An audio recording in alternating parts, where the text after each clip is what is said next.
Hello! So in my previous video, I talked about listening and speaking and some of the effective methods that you can do at home. So in this video, I'll be talking about reading, writing, vocabulary and some of the tips on how to draw a study plan. I'll also add some book recommendations in this video. Here is the disclaimer again. I'm not an expert. I'm not a professional English teacher. I am just a student who would like to share some of the easy and effective methods that I actually use to improve my English from B1 intermediate to C1 advanced level within 1.5 to 2 years. So let's go! Now let's talk about some of the tips on reading. So in terms of reading, there are two methods called detailed reading and speed reading. So speed reading includes skimming and scanning and fast reading, which I've probably mentioned for so many times in my video already, and I'll be mentioning here again. Speed reading is reading only some of the most important part of that article and understanding like the basic summary and the conclusions presented in that article. So basically it's like reading only the brief summary of the article and trying to understand the main point. You will need this kind of speed reading methods for English standardized tests like IELTS and TOEFL, and you'll use that a lot in the university life. Second one is called detailed reading, which you probably do like almost all the time. Detailed reading is reading every word and carefully analyzing every word and every information for like a deeper understanding of the article. You may usually use it while you are reading like a novel or a newspaper or magazines. So which type of reading would you like to do? So if you are planning to like study abroad, or if you are studying like academic English, then I really recommend you to do more of a speed reading rather than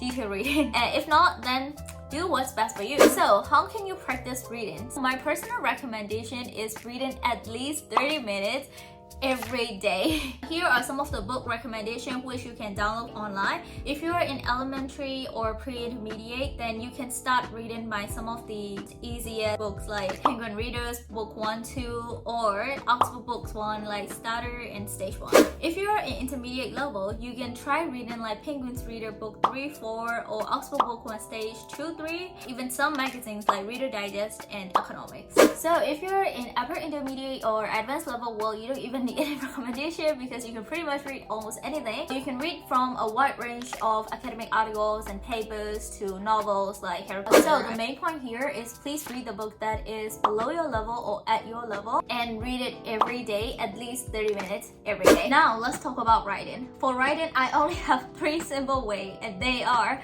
1. Read samples, 2. Write, and 3. Compare with samples. Like listening and speaking, reading and writing are very related, and the more you read, the better you can write, so please be consistent with your reading. So about the samples, if you want to write the IELTS essays, then read the Band 9 samples of IELTS essays. And when you read, don't just read one time.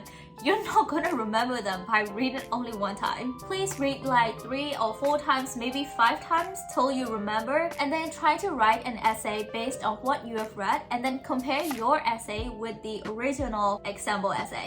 I don't know any easier self-study writing method, but I can tell you that I got a pretty good score in IELTS writing and all my academic English by using this method. So yeah, it works. Also in writing, there is a simple method called PEEL method. So PEEL means point, evidence, elaboration, and link. If you're gonna write about food, your main point will be food. And then in evidence, you will add the name of food, the examples and references, etc. And then in elaboration, you will add the types of food, ways to cook food, explaining the details about the context of what you're writing. And then in link, you can either link to the next one that you're gonna write about or to the main topic of what you're writing. These 2 books are really good on academic writing. I used this EAP Oxford one while I was in my A-level, and this one I haven't tried it, but it's really famous, so yeah, check this book out. Okay, now let's talk about vocabulary. So currently, which method are you using to improve your vocabulary? I found out that making notes is very effective when learning new vocabularies. Also, when you make notes, don't just write the definitions.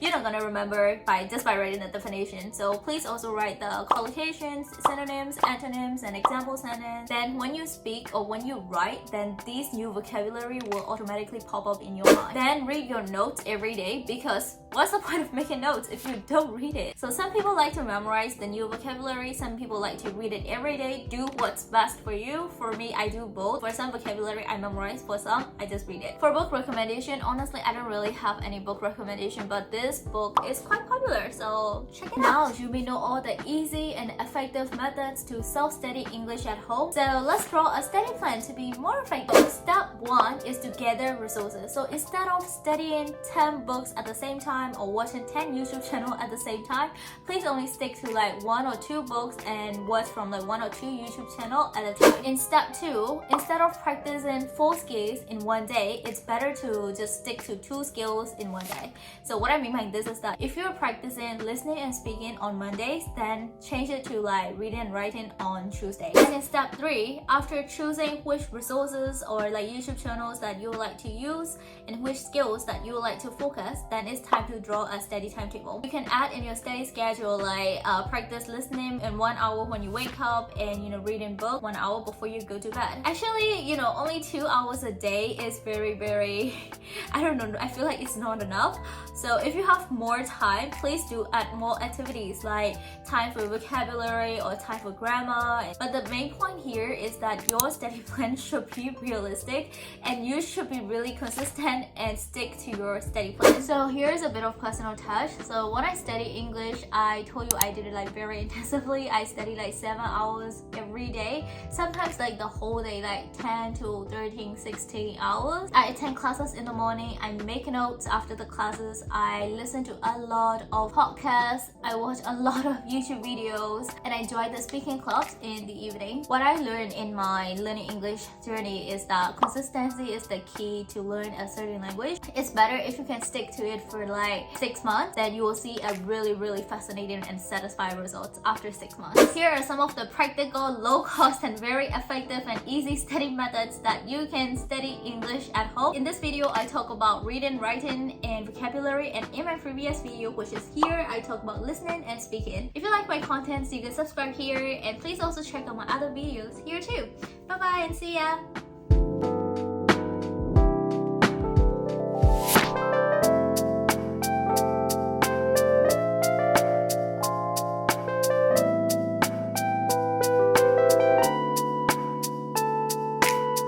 You